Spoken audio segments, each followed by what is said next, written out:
ये वाली जो वीडियो है ये कोई कहानी नहीं है बल्कि एक पैगाम है, एक संदेश है जो मैं आप सब तक पहुंचाना चाहता हूं। हम दोनों मुल्क सालगिरह बनाने वाले हैं अपनी आजादी की बहुत ही जल्द। ये जरूरी हो जाता है कि उस मुकाम में पहुंचने के लिए हम सब इस बात को भी समझें कि आखिर इस जश्न के बीच हम कुछ भूल तो नहीं रहे, ताकि इस जश्न मनाने के जो असली मायने हैं वो पूरे हो पाए।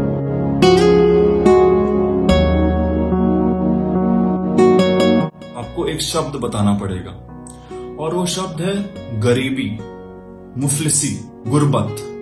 अगर आपका ताल्लुक हिंदुस्तान या पाकिस्तान से है तो यह शब्द हमारे लिए कोई बहुत नया शब्द नहीं है। पर अगर मैं ये वीडियो बना पा रहा हूँ और आप ये वीडियो देख पा रहे हैं तो मैं एज्यूम कर रहा हूँ कि मैं और आप बहुत खुशकिस्मत हैं कि हम इस मुल्क के वो निवासी हैं, वो सिटीजन्स हैं जिनके पास सुविधाएं हैं, फैसिलिटीज हैं एंड वी आर प्रिविलेज्ड। पर हमारे ही मुल्कों में ऐसे बहुत लोग हैं जो आज बेसिक नीड्स से भी महदूद हैं और उनके पास पीने को साफ पानी नहीं है, घर नहीं है, मकान नहीं है, खाने के लिए रोटी नहीं है।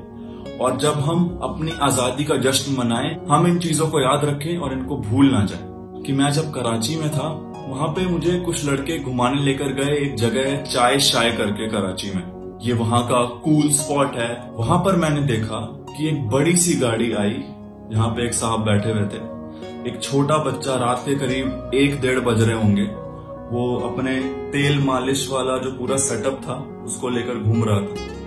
वो आया, उस साहब ने शीशा नीचे करा, कुछ पैसों का मोल भाव करा और उससे बदतमीजी करने लगा। और नौबत यहाँ तक आ चुकी थी कि उस साहब ने उस गरीब बच्चे को एक तमाचा जड़ दिया और मेरा दिल सहम गया। अब बात यह है कि चाहे ये कराची हो या दिल्ली हो या कोई भी शहर हो हमारे मुल्कों का, ये बात कोई अजूबी नहीं है। ये एक ऐसी चीज है जो हम हर दिन देखते हैं। अब जब ये 15 अगस्त और 14 अगस्त का दिन आया है तो आपको सड़कों में वो बच्चे फिर से नजर आएंगे जो झंडा बेचेंगे। और ये वही तेल मालिश वाला बच्चा है जो 14-15 अगस्त को रेड लाइट पे बैठकर झंडे बेच रहा होता है। कभी वक्त मिले तो अपनी गाड़ी को रोकना और उनसे पूछना, क्या आपको पता है कि इंडिपेंडेंस डे क्या है और उसके मायने क्या हैं? बहुत दुख के साथ कहूंगा कि उनके लिए ये दिन और कुछ नहीं बल्कि एक सीजन है जहां वो कुछ पैसे कमाकर अपने गरीब माँ बाप को कुछ खिला पाएगा। और ऐसी आजादी का जश्न थोड़ा खोखला नहीं लगता?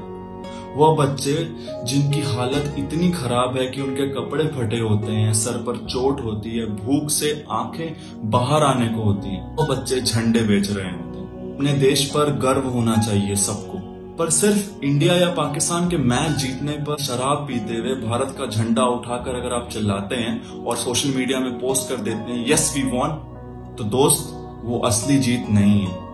क्योंकि उसी बार के बाहर जो गरीब बच्चे और जो गरीब परिवार बैठे हैं वो देख रहे हैं इस खोखले जश्न को। और तब तक ये जश्न पूरा नहीं हो सकता जब तक वो खुशी उन परिवारों तक भी ना पहुंचे। और जब हम अपनी एसी वाली गाड़ी का शीशा नीचे करेंगे उस रेड लाइट में, तब हमें ये खुद से पूछना पड़ेगा कि क्या यह तरक्की वाकई में असली तरक्की है? वो बच्चा जो आज झंडे बेचने को मजबूर है, क्या वो वाकई खुश है? मुझे आहत पहुंचती है ये कहने में कि आज भी ये दो मुल्क गुर्बत से जूझ रहे हैं। कुछ लोगों को छोड़ दिया जाए तो आज भी गरीब और अमीर के बीच का जो फर्क है वो बहुत ही ज्यादा है। फर्ज करें और क्रिकेट को ले लें, ये दोनों मुल्क ऑब्सेस्ड हैं क्रिकेट को लेकर। क्रिकेट एक जंग से कम नहीं है जहां पे एक दूसरे को हरा देना जीत मानी जाती है। और मुझे लगता है कि क्रिकेट के बहाने हमें असली मुद्दों से दूर रखा जाता है। जब तक हिंदुस्तान पाकिस्तान को हराता रहेगा हम खुश होते रहते हैं एंड वाइस वर्सा, पर हम इन असली मुद्दों पर बात ही नहीं करते। इस आजादी के क्या मायने? यह आजादी सिर्फ अपने आंखों में पट्टी डालने की बात नहीं है, बल्कि एक बार पीछे मुड़कर अपने आसपास देखने की बात है कि आखिर हम कैसे समाज में रह रहे हैं। अभी कुछ दिनों की ये बात है जब कोरोना वायरस की वजह से लॉकडाउन लगा और कैसे हमारे मजदूर विवश हो गए सड़कों पर चलने के लिए, कईयों की मौत हो गई। और ये सब देखकर हमारा दिल पसीजा होगा, पर इन्हें भूलने में भी हमें ज्यादा वक्त नहीं लगा।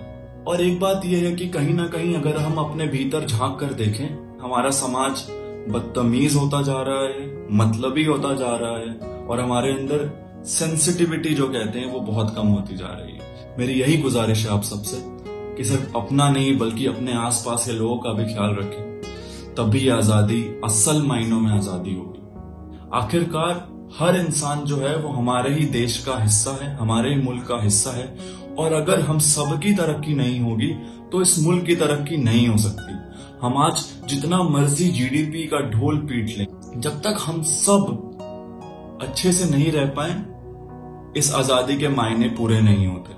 मेरी एक दरख्वास्त है, अपील है आप सबसे कि इस इंडिपेंडेंस डे मदद करें उन लोगों की जो गरीब हैं, जिनके पास वो सुविधाएं नहीं है जो हमारे पास है। हमें समझना पड़ेगा कि आज हम अपनी सरकारों से सिर्फ क्रिकेट का झुंझुना नहीं बल्कि नौकरियां मांगे, सुविधाएं मांगे, ताकि हम असल मायनों में तरक्की कर पाए। आखिर इतने रिसोर्सेज होने के बावजूद हम इतने गरीब क्यों हैं? हमारे यहाँ बेसिक फैसिलिटीज क्यों नहीं मिलती? आज प्लेन क्रैश की बात करें तो कराची में कुछ वक्त पहले ही प्लेन क्रैश हुआ और अभी केरला में हुआ। आखिर ये चीजें कैसे होती हैं? कौन सवाल उठाएगा इनका? हम ही उठाएंगे ना।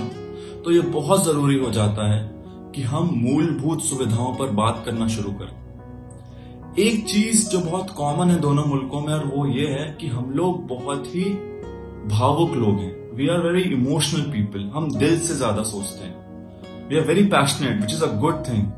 बट हमारा पैशन अनफॉर्चुनेटली सिर्फ क्रिकेट के मैदान तक हो गया है, और ये सियासत हमें वहीं लड़वा कर, एक दूसरे से जीत कर खुश रखने में हमें बिजी कर दिया है। आज ये बहुत जरूरी है कि जब हम अपनी सालगिरह मनाएं आजादी की, तो हम अपनी आंखें खोलें और आसपास के लोगों को देखें और उनकी मदद करें। तो अब मैं विदा लेना चाहूंगा। आज की वीडियो में इतना ही कहना चाहूंगा। मेरा मकसद आप सबको यह बताना था कि हम असल मायने में आजाद तब होंगे जब हम भुखमरी, गरीबी, इन चीजों से आजादी पाएं। और मुझे पूरा यकीन है कि हमने इतना लंबा सफर तय किया है तो हम ये भी कर लेंगे। मैं दोनों मुल्कों को आजादी की बहुत बहुत शुभकामनाएं देता हूँ, मुबारक कहता हूँ, और उम्मीद करता हूँ कि हम सब और तरक्की करेंगे, आगे बढ़ते रहेंगे। Wishing both the countries a very happy independence day. Thank you.